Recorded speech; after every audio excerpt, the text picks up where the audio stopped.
여러분 저기 슈퍼히어로 좋아하시나요? 네, 영화 속에 등장하는 슈퍼히어로 어떤 히어로 좋아하시나요? 아이언맨 또 네, 어떤 캐릭터 좋아하시나요? 네, 아이언맨 좋아하시네요. 네, 그 슈퍼히어로들이 등장하는 영화가 있습니다.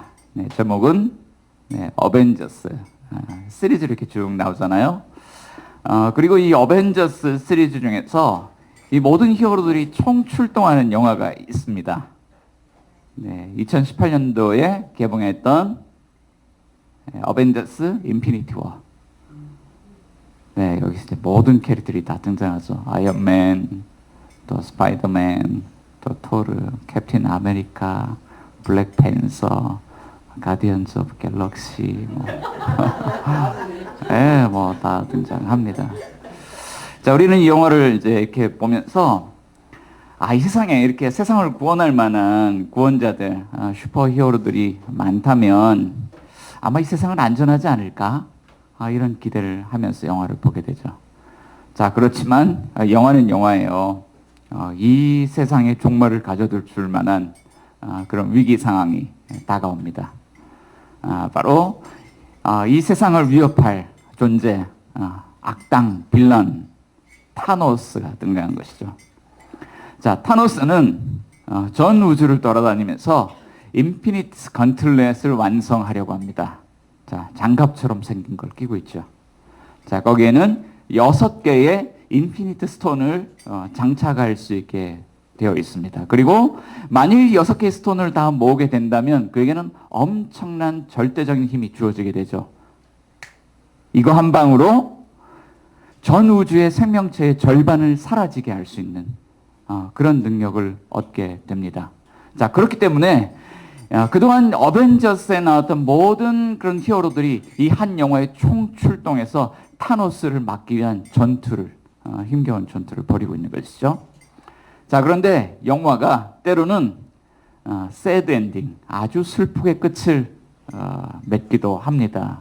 이 영화의 마지막에 인류의 절반이 사라지고 전 우주의 생명체 절반이 사라진 그런 아주 슬픈 장면을 끝으로 막을 내립니다. 그리고 이 영화는 우리에게 한 가지 경고의 메시지를 들려주고 있죠. 자, 이 세상에 아주 이기적이고 독보적이고 절대적인 권력을 가진 그런 권력가가 이 세상을 움켜쥐게 될 때 이 세상은 정말 종말을 맞이할지도 모른다는 경고의 메시지를 우리에게 들려주고 있습니다. 자, 그러니까 우리가 함께 살아가는 공동체는 어떻게 살아가는가에 따라서 두 가지 방향을 가질 수 있는 것이죠.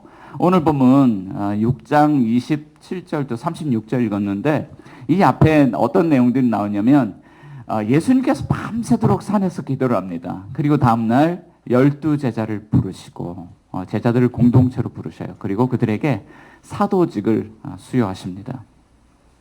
자, 그리고 그들에게 공동체가 나아갈 두 방향에 대해서 이야기를 하고 있죠. 산상수훈에서는 마태복음 5장에 나오는 산상수훈에서는 팔복이라는 말씀으로 하나님 나라의 복에 대해서 이야기를 하고 있는데 누가복음 6장에서는 사복, 사화를 가지고 공동체가 두 방향으로 갈 수 있다는 것을 이야기를 하고 있습니다. 자, 하나의 방향은 공동체가 가난할 수 있습니다. 굶주릴 수 있습니다. 때로는 슬퍼 눈물 흘릴 수도 있습니다. 때로는 고난과 박해를 받을 수도 있습니다. 자, 그렇지만 이 공동체는 하나님 나라의 복을 누리게 되죠. 왜냐하면 오늘 본문 22절 말씀 보면 인자로 말미암아라는 이런 구절이 나오는데 인자라고 하는 것은 예수님이 자신을 가리킬 때 사용하신 표현이에요. 자, 그러니까 인자로 말미암아라는 것은 이런 거죠. 인자를 사랑하기 때문에, 예수님을 사랑하기 때문에 가난, 굶주림, 때로는 눈물 흘림, 때로는 고난과 박해를 당하는 이런 제자 공동체는 이 복음에 대한 약속이 있습니다. 하나님 나라의 복을 누리게 된다는 거예요. 자, 그런데 또 하나의 방향성이 있습니다. 어떤 공동체는 제자 공동체로 부름받았는데 이것을 추구합니다. 부요함, 배부름, 또는 세상 연락을 즐김, 때론 세상 사람들로부터 칭찬과 인정을 받음을 추구합니다. 오늘 보면 24절과 25절을 보면 예수님께서 이렇게 두 번이나 반복하며 강조하며 경고하고 있죠. 화 있을진저. 이런 공동체는 화 있을진저. 화를 누리게 된다라고 말씀하고 있죠. 자, 근데 이 공동체에 대한 이야기를 듣다 보면요. 가만히 묵상하다 보면 이런 말씀들이 우리를 화들짝 놀라게 합니다. 자, 왜냐하면 우리는요. 살아가면서 정말 우리가 속한 공동체가 건강하고 행복하고 하나님 나라의 복을 누리길 바라거든요. 여러분들의 가정이 건강하고 행복하길 원하시죠? 여러분들이 속한 교회 공동체가 건강하고 행복하길 바라시죠? 여러분들이 속한 일터가 건강하고 행복하길 바라시죠? 여러분들이 살아가는 동네가, 여러분들이 살아가는 도시가 건강하고 행복하길 바라시죠? 자, 이것은 어떤 걸 의미하냐면 우리가 건강하고 행복한 공동체 없이 홀로 떨어져서 개인으로 존재하면서 건강하고 행복하게 살아가기 어렵다는 것을 의미해요. 자, 그런데 오늘 이 공동체의 두 방향을 생각하면서 한번 질문을 드려보겠습니다. 여러분은 행복하십니까? 여러분의 삶은 건강하고 행복하다고 자부하십니까? 자, 오늘 본문은 우리에게 이런 질문을 시작하게 합니다. 그러면 우리가 어떻게 해야 되느냐? 우리도 인자로 말미암아 예수님을 사랑하기 때문에 복음의 약속인 하나님 나라를 누리면서 살고 싶은데 그럼 우리 어떻게 살아가야 될까요? 오늘 본문이 우리에게 들려주고 있는 메시지인 것이죠. 자, 첫째로 예수님을 사랑하고 복음의 약속을 신뢰하는 제자 공동체는 원수를 사랑해야 한다라고 말씀하고 있습니다. 자, 한번 따라 봅시다. 원수를 사랑합시다. 네, 예수님의 가르침을 한번 직접 우리가 읽어보면서 들어봤으면 좋겠습니다. 27절, 28절. 네, 함께 읽어보도록 하겠습니다. 시작. 그러나 너희 듣는 자에게 내가 이르노니 너희 원수를 사랑하며 너희를 미워하는 자를 선대하며 너희를 저주하는 자를 위하여 축복하며 너희를 모욕하는 자를 위하여 기도하라. 자, 너희 듣는 자에게 예수님 말씀하시는데 자, 이 두 구절 말씀 보면 몇 가지 특징들이 있습니다. 자, 듣는 대상들을 향해서 예수님이 2인칭, 인칭 대명사를 사용하는데 단수입니까? 복수입니까?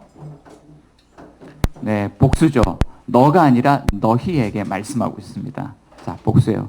자, 그리고 예수님께서 명령문으로 말씀하고 있습니다. 네 가지 명령문이 나와요. 첫 번째는 너희 원수를 사랑해라. 자, 두 번째 명령문은 너희를 미워하는 자를, 악으로 대하는 자를 선대하라. 자, 세 번째 명령문은 너희를 저주하는 자를 축복해라. 네 번째는 너희를 모욕하는 자를 위하여 기도해라. 자, 예수님께서 네 가지 명령문을 말씀하고 있죠. 자, 이 명령이라고 하는 것은요, 자, 우리 들어도 되고 안 들어도 되고 그런 말씀입니까? 자, 명령문이 가지고 있는 함축적인 의미는 이것을 반드시 지키라는 거예요. 자, 예수님은 이 말씀을 누구에게 말씀하십니까? 너희.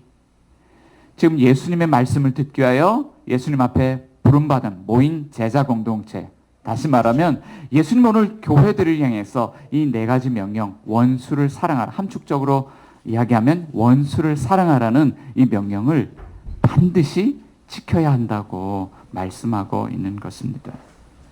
자, 그런데 생각해 보면 우리 예수님께 이런 질문을 하게 돼요. 주님, 그것이 가능할까요? 원수 사랑이라고 하는 게 love enemies거든요. 원수, 아주 적대감을 가진 원수들을 사랑하는 게 가능할까요? 나에게 적대감을 가진 그들을 사랑하는 게 가능할까요?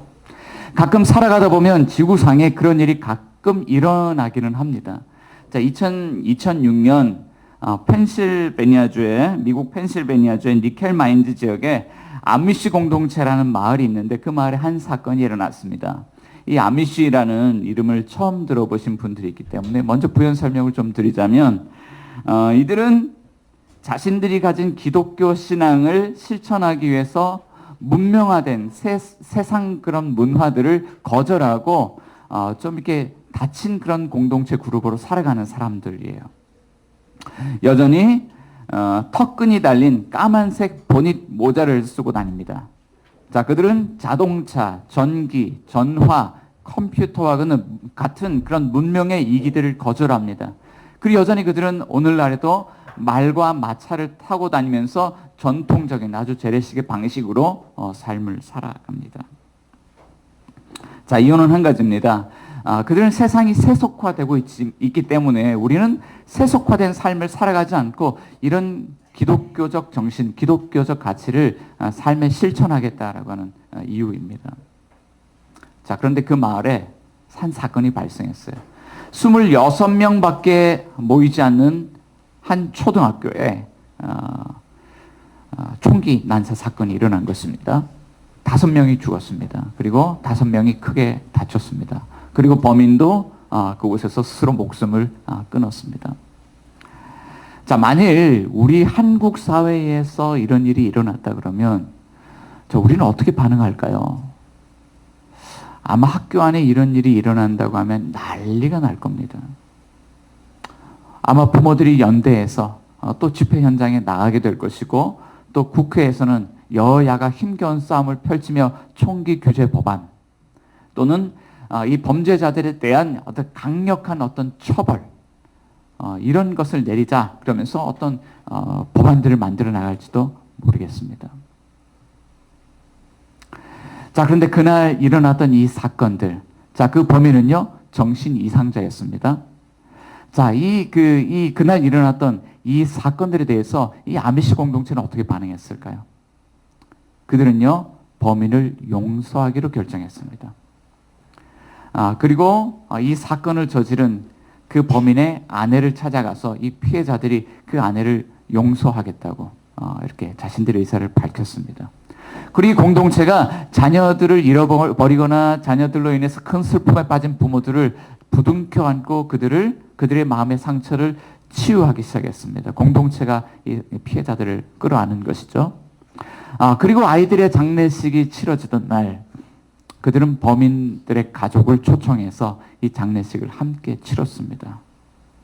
그리고 이 사건은 아주 슬프기도 하지만 아주 진한 아름다운 이 감동을 미국 사회 전역에 남기고 전 세계 그리스도인들에게 이런 새로운 도전들을 남긴 그런 사건이 되었습니다. 자, 그럼에도 오늘 우리 눈높이로 이 사건을 바라보면 우리가 그렇게 살아가야 한다는 것에 대해서는 참 동의하기가 어렵습니다.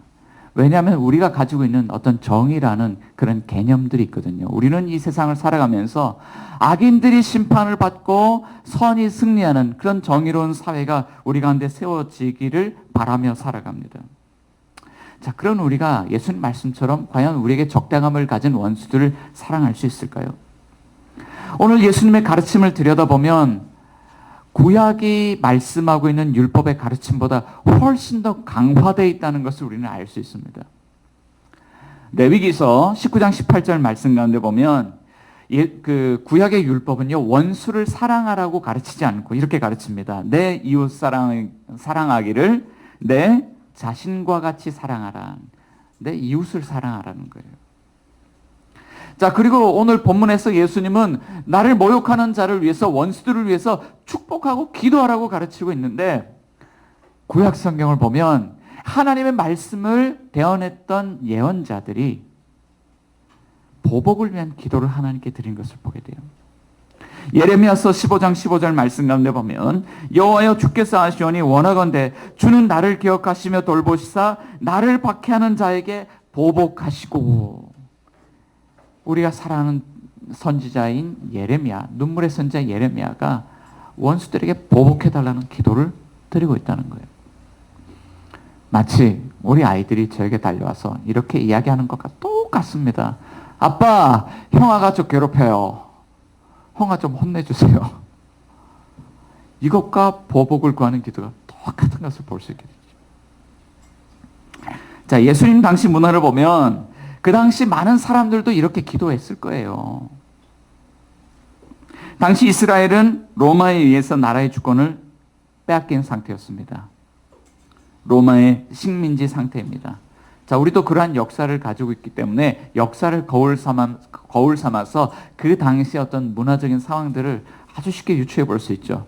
로마 군대가 예루살렘 안에 들어와 있으면서 이 이스라엘 백성들의 민심을 통제합니다. 자, 그리고 그 틈에 희망이 보이지 않는 백성들이 마음을 돌이켜서 민족을 배신하고 이제 로마의 편에 서서 동족을 팔아먹는 일을 하기 시작합니다. 또 그 반대편에는 아주 젊은 나라를 사랑하는 애국 청년들이 젊은 투지를 가지고 우리가 이 나라를 로마로부터 독립시켜야 되겠다. 독립투사가 되기로 결정하죠. 자, 로마인들은 그들을 테러리스트로 규정하지만 그들은 결코 나쁜 사람들이 아니었습니다. 하얼빈역 광장에서 이 또 히로부미를 총격했던 안중근 의사를 우리가 비난하지 않고 존경하는 이유와 똑같은 이유죠. 자, 이때 나라를 빼앗긴 수많은 그런 유대인들이 이런 기도를 하나님께 드렸을 거예요. 하나님, 우리에게 악을 행하는, 우리를 악하게 대하는 저 로마인들에게 하나님, 우리를 대신해 하나님 보복해 주세요. 저들을 다스려 주세요. 그들은 이렇게 기도했을 겁니다. 자, 그런데 예수님은 제자 공동체를 향해서 무엇이라고 가르치고 있습니까? 원수를 사랑하라. 자, 게다가 예수님의 가르침은 너무나도 구체적이었습니다. 예수님은 예를 들면서 가르치고 있어요. 29절, 30절 말씀 가운데 보면 네 가지 예를 들고 있는데 29절은 이런 경우입니다. 만약 악한 사람들이 우리에게 악으로 대하면서 우리에게 모욕과 수치와 억압을 준다면 우리는 어떻게 해야 됩니까? 29절 같이 한번 읽어볼까요? 시작. 너의 이 뺨을 치는 자에게 저 뺨도 돌려대며 내 겉옷을 빼앗는 자에게 속옷도 거절하지 말라. 먼저 뺨을 치는 문제를 예로 들고 있죠. 자, 뺨을 치는 건 이런 겁니다. 오른뺨을 치는 건데요. 오른뺨을 왼손으로 치는 것이 아니라 오른쪽 손등으로 뺨을 치는 거예요. 그런데 이 행동은 유대인들에게 굉장히 상징적인 행동입니다. 모욕을 주는 행동이에요. 모욕을 주기 위해서 툭툭 치는 거예요. 근데 모욕을 당한 사람들 마음이 어떻겠습니까? 난 반드시 당신에게 이 모욕을, 오늘의 모욕을 갚아주고야 말겠어. 보복을 꿈꾸는 거예요. 자, 그런데 29절 말씀 가운데 보면 두 번째 예시가 나오죠. 내 겉옷을 빼앗는 자에게 속옷도 거절하지 말라. 겉옷을 빼앗는 거예요. 자, 당시 그 유대 사회의 가난한 농부들은 정말로 겉옷 한 벌, 속옷 한 벌로 살아가는 사람들이었습니다. 자, 그런데 내가 살기 위해서 때로는 다른 사람들의 겉옷을 훔쳐와야 될 때가 있어요. 군에 가서 자대 배치를 받았는데 속옷이 3벌밖에 없는데 맨날 빨아서 입어야 되는데 자, 이름을 써놓지 않고 말렸더니 빨래를 거들어 가니까 속옷이 없는 거예요. 2벌 갖고 살아야 되고 어느 날 또 속옷이 사라져서 속옷이 1벌밖에 없습니다. 속옷 1벌 가지고 어떻게 살아가야 되죠? 속옷 잃어버리면 큰일 나는 겁니다. 그래서 등 뒤에다가 속옷을 받으면 까만 매직으로 이광 안 잊어버리기 위해서 적어놓죠. 자, 근데 농부들에게 내가 살기 위해서 그 가난한 사람들에게 옷을 빼앗아 가는 거예요. 그런데 예수님 뭐라고 가르칩니까? 속옷도 벗어줘라. 자, 그게 어떤 이야기냐면 우리가 모욕을 당하고 수치를 당하고 이런 고통을 당할 때 우리는 복수심에 불타오르는 것이 당연한 마음이지만 보복하지 말아라, 복수하지 말아라, 오히려 주어라는 거예요. 자, 그런데 두 번째 케이스가 나와요. 우리는 우리를 악으로 대하는 사람들을 만나고 싶지 않습니다. 그런데 이런 사람들도 만나고 싶지 않을 때가 있어요. 너무나도 가난하고 연약하기 때문에 내가 도움을 줘야 되는 사람들. 30절 말씀도 한번 읽어볼까요? 시작. 내게 구하는 자에게 주며 내 것을 가져가는 자에게 다시 달라 하지 말며. 여기 두 부류의 사람들이 등장하는데요. 가난한 거린들, 거지들, 거리의 불황자들, 그리고 정말 가난한 농부들인데 이 사람들은 그래도 희망이 있어요. 소작을 할 수 있습니다. 그런데 소작을 할 때 쓸 종자가 없어서 약간의 돈을 빌려야 되는 사람들입니다. 자, 그런데 문제가 될 때가 있습니다. 안식년이 다가와요. 면제년이 다가옵니다. 이때 사람들이 안고 있는 문제는요, 우리도 먹고 사는 것이 빠듯한데, 그런데 안식년, 면제년이 다가오면 내가 돈을 빌려주었던 사람의 빚을 탕감해 줘야 되는 거예요. 그러니까 평상시에도 잘 돕지 않는 사람들이 안식년, 며칠 년마다 다가오는 안식년과 면제년이 다가오면 돈을 빌려줄 수 없는 겁니다. 돈을 빌려주면 못 받는 거예요. 그런데 주님께서 뭐라고 말씀하시냐면 정말 먹을 것 없는 사람들 주어라는 거예요. 그리고 그 소장농들 지금 내년이 지금 안식년과 면제년이고 돈을 빌려주면 못 받는데 받을 생각하지 말고 탕감해 줄 그런 마음을 처음부터 갖고 빌려주라는 거예요.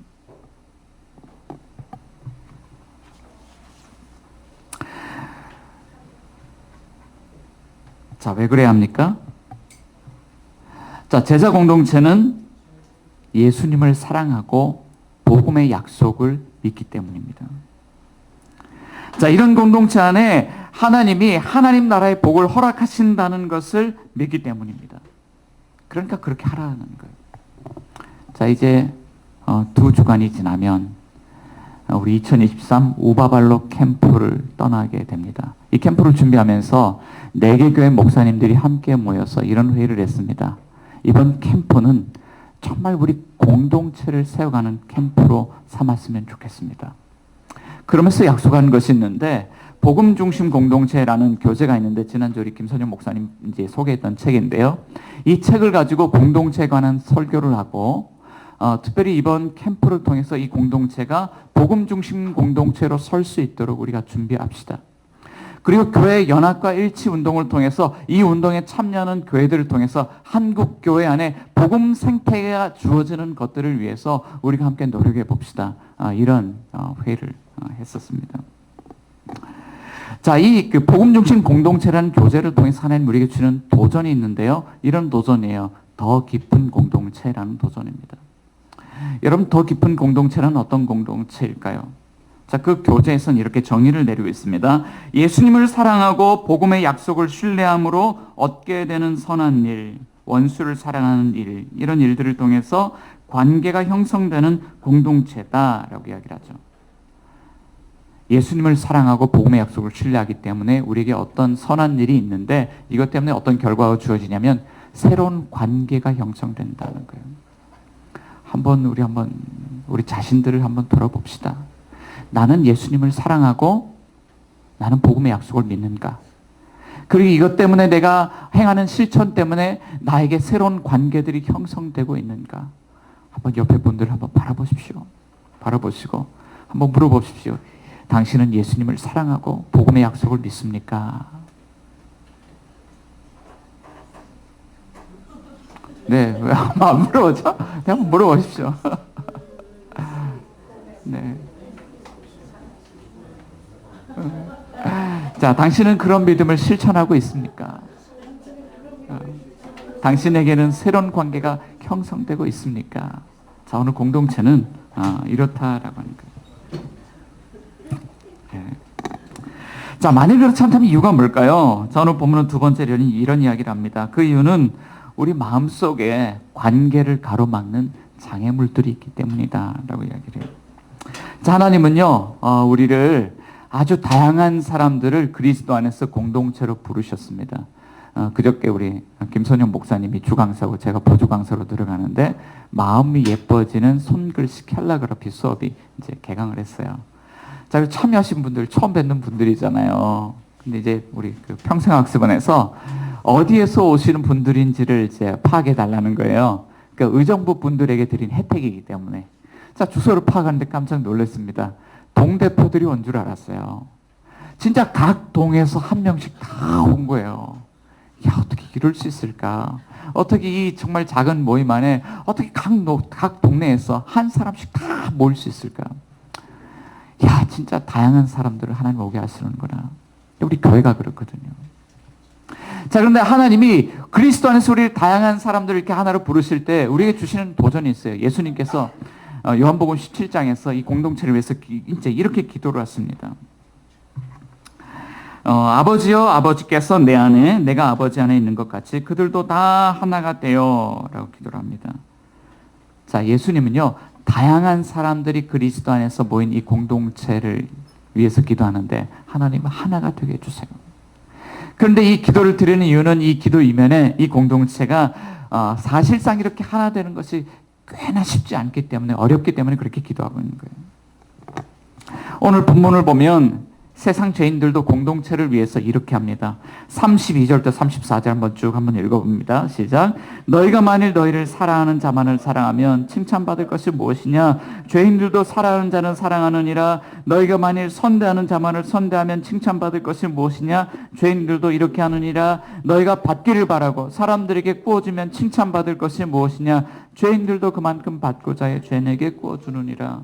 교회가 아닌 세상 사람들도 자기를 좋아하는 사람들 좋아하고 자기를 선대하는 사람들을 사랑하고 또 때로는 낮은 이자로 그 사람들을 위해서 쓸 것들을 빌려주기도 한다는 거예요. 자, 이거를요 사자성어로 하면 유유상종, 우리말로 하면 끼리끼리 논다라고 표현할 수 있을 것 같아요. 제가 대학 청년 시절에요 대학교 2학년 1학기를 마치고 군에 입대를 했습니다. 여름 8월 군번으로 입대를 하는데 한 6월 말 정도 이렇게 집에 와서 한 달 정도 이제 입대 기간이 남았는데 어떻게 하면 군 생활을 잘 할 수 있을까 고민했어요. 태권도를 준비를 하면 되겠다 생각이 들었습니다. 제가 초등학교 때 땄던 태권도 이 분품증이 있었는데 사실 태권도를 다 까먹고 할 줄 모르고 품새 태극 1장 외에는 기억나는 것이 하나도 없는데 군대 가면 또 일단 단증을 따야 된다고 하니까 태권도를 미리 준비해서 가면 문제가 없겠다. 그래서 하루 종일 한 달 동안 태권도장 가서 살았습니다. 자, 그런데 어느 날 저희 대학 같은 과 친구가, 서울에 사는 친구가 갑자기 저희 집 포항에 놀러 왔다 그러면서 연락이 왔어요. 야, 광이랑 마중 나와 이러는 거예요. 포항에 같은 과 친구가 2명이 있었는데 저 말고 또 다른 한 친구가 있었습니다. 자, 그때 제가 그 친구 마중 나갔을까요? 안 나갔을까요? 야, 나 바빠. 나 군에 갈 준비해야 돼. 그럼 마중을 안 나갔더랬어요. 자, 그리고 한 달이라는 시간이 흘렀습니다. 8월 5일 날 군에 입대, 공군에 이등병 훈련소 이렇게 입대를 했습니다. 자, 그리고 훈련소를 마칠 때쯤 되니까 자대 배치를 받는데 공군에 이런 좋은 제도가 있어요. 그 자기 집 근처에 있는 부대로 배치될 수 있는 그런 지원을 할 수 있습니다. 자, 포항에 있는 공군부대 입대를 할 수 있는 것이죠. 근데 제가 어디로 갔냐면 부산으로 갔습니다. 왜 그랬을까요? 자, 하나는 좀 가족들의 간섭을 받지 않고 하나는 제가 제일 좋아하는 친구와 군 생활하는 동안 재밌는 시간을 보내기 위해서. 그때 당시에 제일 친한 과 친구, 함께 하숙하고 함께 먹고 자고 함께 놀고 했던 제일 친한 친구가 부산에 살았어요. 그래서 6주에 한 번 외박을 나오는데 2박 3일 외박을 나오면 한 번은 집에 갔다 오지만 한 번은 그 친구 집에 가서 놀다가 부대로 복귀할 정도로 정말 좋아하는 친구였습니다. 자, 그렇게 30개월이 지나고 제대를 했습니다. 자, 그리고 학교에 복학을 했습니다. 복학하고 나니까 저기 충청도에서 월나리야 하면서 제대하고 온 친구, 자기 전라도에서 그래요 그러면서 온 친구, 또 뭐 경상도 친구들, 뭐 우리 경기도 서울 주변의 친구들 다 모였어요. 얼마나 재밌었겠어요. 그런데 그때요 저희 집에 놀러 왔던 그 친구도 복학을 했습니다. 근데 그 친구를 만났는데 그때 그 사건이 떠오르면서 마음이 이제 편하질 않은 거예요. 그런데 그 친구가 웃으면서 저를 대하면서 대학 4년 내내 졸업할 때까지 이 말을 하면서 저를 박대했었습니다. 어떤 거냐면 광현이는 서울에서 친구가 놀러를 왔는데도 마중 나오지 않았더래요. 그래서 만날 때마다 그 이야기를 하는 거예요. 대학 4년 내내 얼마나 불편하던지. 자, 그런데 예수님의 제자 공동체인 교회 안에서도 이런 일들이 일어난다는 거죠. 끼리끼리 노는 겁니다. 서로 비슷한 사람들끼리만 공동체를 형성하는 겁니다. 자, 예수님께서 제자들 향해서 이렇게 말씀하십니다. 그러면 칭찬받을 것이 무엇이냐? 죄인들도 이렇게 하느니라 하는 거예요. 자, 그러면 교회 안에서 이런 일들이 일어나는 이유가 무엇일까? 누가복음 6장 45절 이 말씀의 결론 부분에 가면 이런 이야기를 해요. 이는 마음에 가득한 것을 입으로 말함이니라. 열매로 그들을 아는데 마음에 가득한 것이 쏟아져 나왔기 때문에. 자, 우리 마음에 가득한 것이 있다는 거예요. 마음 안에 장애물이 있다는 것입니다. 복음 중심 공동체라는 교제 안에서는요, 그 장애물을 하나님에 대해서 혹은 자신에 대해서 혹은 다른 사람들에 대해서 마음속에 담고 있는 신념들이라고 이야기를 합니다.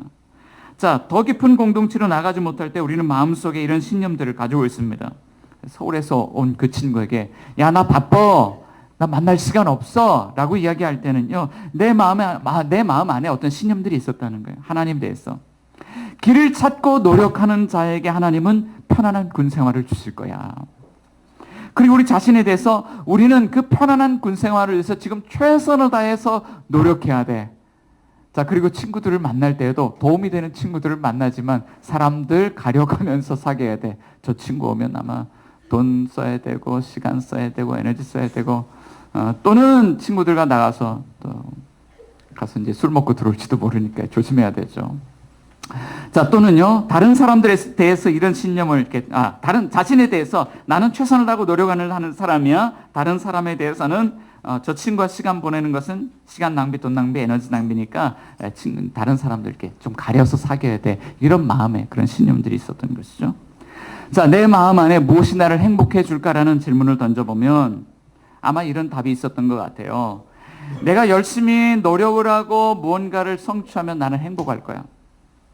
그리고 친구들을 잘 가려서 사귀면 내 삶은 편안하고 행복해질 거야. 그런 신념이 있죠. 자, 이것은 진실일까요? 거짓일까요? 하나님 말씀은요, 그것이 거짓 신념이라는 거예요.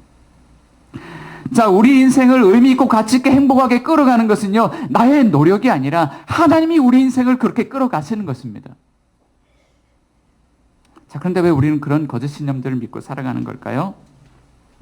내 마음이요, 하나님보다 사랑하는 무엇, 편안하고 안락한 그 삶을 향한 그런 안락의 우상에 대한 그런 우상 숭배가 내 마음 안에 자리 잡고 있는 거예요. 자, 그런데 이것은요, 우상 숭배로 끝나는 것이 아니라 하나님은 성경을 통해서 이것을 죄라고 말씀하시고 이것을 향해서 하나님이 불같이 질투하시고 하나님이 진노하신다고 성경은 우리에게 말씀하고 있는 거예요. 그리고 그 증상이 공동체가 깨어진 모습으로 나타나는 겁니다. 자, 성경은 우리에게 묻고 있습니다. 여러분들은 평소 살아갈 때 하나님에 대해서, 이웃들에 대해서, 자신에 대해서 어떤 신념을 담고 살아가고 있습니까? 자, 그런데 우리가 만일 하나님이 질투하시고 진노하시는 그 하나님의 진노 아래 우리가 머물고 있다 그러면, 신앙생활을 하면서도 그런 삶을 살아가고 있다 그러면 우리는 어떻게 더 깊은 공동체로 나아갈 수 있을까요? 자, 마지막으로 하나님 이렇게 말씀하십니다. 원수되었던 우리를 복음의 은혜로 용서하시고 받아주시는 아버지의 사랑을 통해서 우리는 더 깊은 공동체로 나아갈 수 있다는 것입니다. 따라 봅시다. 복음의 은혜로 우리를 용서하시고 받아주시는 아버지의 사랑을 통해서. 네, 그게 답이에요. 자, 성경은 우리에게 분명하게 선언하죠. 에베소서 2장 3절 가운데 보면 전에는 우리도 다 본질상 진노의 자녀였다. 로마서 3장 10절에서는 의인은 없나니 하나도 없다. 우리 모두가 다 죄인이라고 선언합니다. 우리는요, 우상 숭배에서 자유한 사람이 한 사람도 없습니다. 자, 근데 오늘 보면 36절 이렇게 말씀하고 있죠. 36절 마지막으로 한번 읽어봅니다. 시작. 너희 아버지의 자비로우심 같이 너희도 자비로운 자가 되라. 자, 우리는 본질상 진노의 자녀고 하나님의 진노 아래 머물고 있는데 하나님의 진노에서 벗어난 유일한 길이 어디에 있냐면 아버지의 자비로우심에 있다는 거예요. 하나님은 정의로우신 분이기 때문에 반드시 심판하십니다. 그런데 하나님은 우리를 사랑하시기 때문에 자비를 베푸신다는 거예요. 여기에 근데 딜레마가 있어요. 어떻게 하나님은 정의로 심판하는 동시에 자비로 우리를 용서하고 구원해낼 수 있을까요? 때리는데 용서할 수 있습니까? 이 딜레마예요. 자, 오늘 본문은 분명 우리가 하나님의 진노 아래에 있다는 것을 우리에게 거울과 같이 비춰주고 있어요. 자, 예수님 원수 사랑하라고 말씀하고 있는데, 자, 오늘 우리 교회의 모습은 어떤가? 솔직한 모습은요, 세상의 악인들이 우리 교회를 향하여 모욕과 수치와 고통을 주려 할 때 우리는 항상 싸울 준비를 하고 있습니다. 또 세상 가운데 소외되고 가난하고 연약한 수많은 사람들이 있는데 그동안 많은 교회들이 비싼 돈을 들여서 비싼 도시 안에 빌딩을 세우고 건물을 짓는 데는 노력했지만 이 세상에 소외되고 가난하고 연약한 자들에 대해서는 사실 소홀했던 것이 사실이죠. 외면하고 기피합니다. 우리는 손해보는 것을 원하지 않습니다. 자, 이런 우리가 어떻게 원수를 사랑하지 않는데 어떻게 하나님의 자비와 사랑을 경험할 수 있을까요? 자, 사실 오늘 본문은요, 참 놀라운 그림을 우리에게 그려주고 있습니다. 이것은 예수님께서 원수를 사랑할 수 없는 제자 공동체를 위해서 앞으로 행하실 한 사건을 보여주고 있는 거예요. 예수님은 오른뺨을 맞을 때 왼뺨을 돌려대지 못하는 우리를 위해서 뺨을 내미십니다. 침뱉음과 조롱과 손가락질도 감내하십니다. 자, 우리는 겉옷을 빼앗기지 않기 위해서, 우리는 손해보지 않기 위해서, 수치당하지 않기 위해서 항상 적대감을 가지고 살아가지만 예수님은 겉옷을 빼앗길 뿐 아니라 제비뽑기라는 아주 조롱 섞인 놀이에 의해서 속옷까지도 빼앗겼습니다. 우리는 영적으로 파산했죠. 우리는 죄와 사망의 권세로부터 우리 자신들을 구출해낼 수 없습니다. 우린 영적 파산자들입니다. 너무나 가난한 사람들인데, 그런데 예수님이 우리를 그 가난 속에서 건져내기 위해서 자기 목숨을 대속물로 내어주십니다. 값비싼 희생입니다. 이것이 무엇을 설명하고 있습니까? 바로 예수 그리스도의 십자가 사건을 설명하고 있는 거예요. 오늘 예수님께서 너희들은 원수를 사랑해라고 말씀하고 있는데, 너희들은 할 수 없으니 내가 너희를 위해서 너희의 자리에서 내가 대신하겠다고 말씀하고 있는 거예요.